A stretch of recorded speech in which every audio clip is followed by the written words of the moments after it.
Hello दोस्तों, स्वागत है आपका अपने YouTube चैनल में। आपने पिछले वीडियो में पढ़ा था धातुओं के अन्य धातु लवणों के साथ अभिक्रिया, जिसमें हमने आपको बताया था कि जो धातुएं अधिक क्रियाशील होती हैं वो क्या करती हैं, कम क्रियाशील धातुओं को अलग कर देती हैं। तो इसके बारे में हम आपको बताए थे कि इसको जानने के लिए कि कौन सी धातुएं क्रियाशील हैं, कौन सी धातुएं क्रियाशील अधिक हैं, कौन सी धातुएं क्रियाशील कम हैं। ठीक है, तो उसको हम जानने के लिए आपको बताया थे कि उसके लिए हमें सक्रियता श्रेणी के बारे में पढ़ना होगा। सक्रियता श्रेणी क्या होती है, आइए हम जानते हैं सक्रियता श्रेणी के बारे में। कह रहा है कि सक्रियता श्रेणी वह श्रेणी होती है जिसमें धातुओं की क्रियाशीलता को, यानी कौन सी धातुएं कितनी क्रियाशील हैं उसको क्या किया जाता है, आरोही क्रम में व्यवस्थित किया जाता है, यानी उन्हें बढ़ते क्रम में रखा जाता है। जैसे कि आप यहाँ देख सकते हैं, ठीक है, जैसे कि सोना कम क्रियाशील धातु है, ठीक है, चांदी, ठीक है, मरकरी, कॉपर, हाइड्रोजन, ठीक है, लेड, सीसा, आयरन, जिंक, यानी इसे हम क्या किए हैं, आरोही क्रम में लिखे हुए हैं, यानी यह क्या है, आरोही क्रम में है। तो अब हम इसे जानते हैं, ठीक है, कि अगर ये जो धातुएं हैं कम क्रियाशील, इनको विस्थापित कौन कर सकता है, लोहा विस्थापित कर सकता है। लोहे को कौन कौन विस्थापित कर सकता है, तो zinc, aluminium, magnesium, calcium, sodium और पोटेशियम क्या कर सकते हैं, विस्थापित कर सकते हैं। यानी अगर मरकरी को विस्थापित करना है तो उसे लोहा कर सकता है। अभी पिछले आपने एक पिछले समीकरण को देखा था, Fe प्लस CaSO4 देखा था ना आपने, Fe प्लस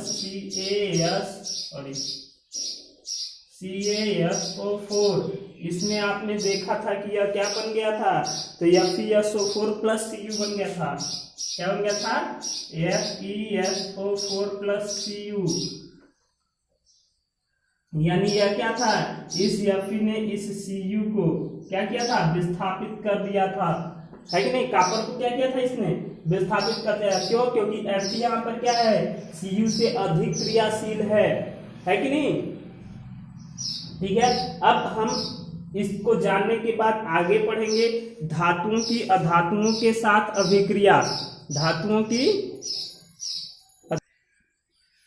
अब हम पढ़ेंगे धातुओं की अधातुओं के साथ अभिक्रिया।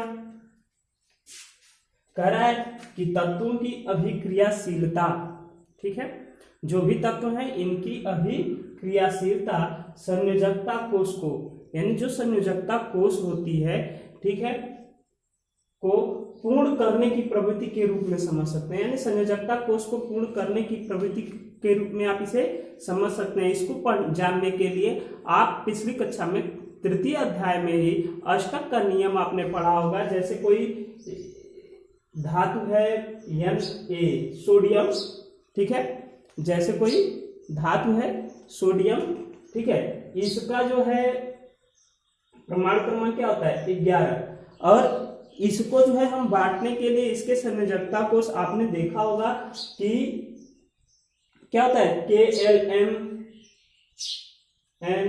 होता है ना ये। तो इसमें आप क्या करते हैं, पहले में 2, दूसरे में 8, तीसरे में 18, ऐसा होता है ना, आगे बढ़ता जाता है। ठीक है, तो इसको पूर्ण करने की प्रवृत्ति से आप इसे समझ सकते हैं। ठीक है, तो सोडियम का जो है आपका इलेक्ट्रॉनिक विन्यास होता है 2, 8 और 1। क्या होता है, 2, 8 और 1। अब यहाँ पर इसे पूर्ण करने के लिए, चूंकि अष्टक का नियम कहता है कि लास्ट कोष में क्या होना चाहिए, कम से कम 8 इलेक्ट्रॉन होने चाहिए। तो इसे पूर्ण करने के लिए या तो इसे 7 लेना पड़ेगा, ठीक है, और 7 लेने के लिए तो शक्ति अधिक लगेगी। तो इसलिए जो है क्या करना है, यह क्या करता है, 1 इलेक्ट्रॉन त्याग देता है, और यहाँ पर सिर्फ इसका इलेक्ट्रॉनिक विन्यास जो बचता है 2, 8, ठीक है, यानी इसके लास्ट कोष में 8 हो गया, ठीक है, और यह त्याग देता है, ठीक है। तो इस नियम से हम इसको क्या करते हैं, समझ सकते हैं।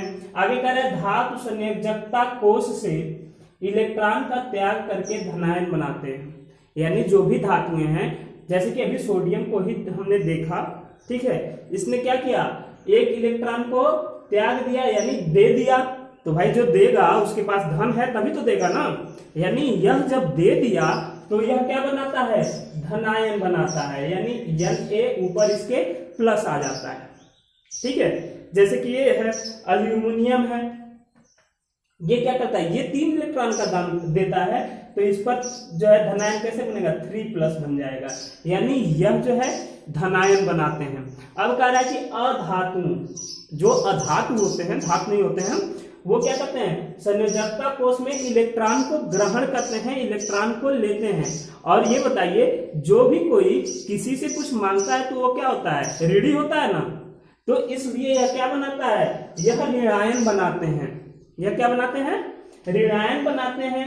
जैसे कि क्लोरीन देख लीजिए, ये क्या करता है, तो यह जो है एक इलेक्ट्रॉन ग्रहण करता है, इसका भी इलेक्ट्रॉनिक विन्यास, इसका जो है 17 होता है, और इसका इलेक्ट्रॉनिक विन्यास क्या होगा, तो आप देख सकते हैं इसका इलेक्ट्रॉनिक विन्यास होगा 2, 8, 7। तो इसको 8 बनाने के लिए क्या करता है, यह एक जो है इलेक्ट्रॉन ले लेता है। अब हम आते हैं लास्ट पॉइंट पर देखने इसके, कि ऐसे यौगिक जो इलेक्ट्रॉन के आदान प्रदान से बनते हैं, ठीक है, यानी ऐसे यौगिक जो इलेक्ट्रॉन के आदान प्रदान से बनते हैं, उन्हें हम क्या करते हैं, आयनिक यौगिक कहते हैं, उन्हें हम आयनिक यौगिक कहते हैं। जैसे NaCl, ठीक है, जैसे NaCl यानी सोडियम क्लोराइड। अब हम आते हैं, देखते हैं क्या, तो चलिए देखते हैं सोडियम क्लोराइड का निर्माण। क्या देखेंगे, सोडियम क्लोराइड का निर्माण, यानी सोडियम क्लोराइड कैसे बनता है, सोडियम क्लोराइड कैसे बनता है, तो चलिए देखते हैं। कह रहा है, चलिए सोडियम Na, इसका इलेक्ट्रॉनिक विन्यास क्या होता है, तो 2, 8 और 1, यानी इसके लास्ट कोष में क्या है, एक इलेक्ट्रॉन है, इसलिए हमने N के ऊपर डॉट के रूप में एक इलेक्ट्रॉन दिखा दिया। ठीक है, इसलिए हमने सोडियम के ऊपर क्या किया, डॉट में एक इलेक्ट्रॉन दिखा दिया। अब क्लोरीन, क्लोरीन क्या है, तो इसका इलेक्ट्रॉनिक विन्यास 2, 8 और 7, यानी इसके लास्ट कोष में क्या है, 7 है ना। चलिए, तो हम क्लोरीन के चारों तरफ, ठीक है, क्रॉस के सिंबल के रूप में इलेक्ट्रॉन को दिखा दिया हमने, है ना। अब देखिए, ये 7 तो ले नहीं पाएगा, क्योंकि ये 7 इलेक्ट्रॉन लेने के लिए इसको शक्ति चाहिए।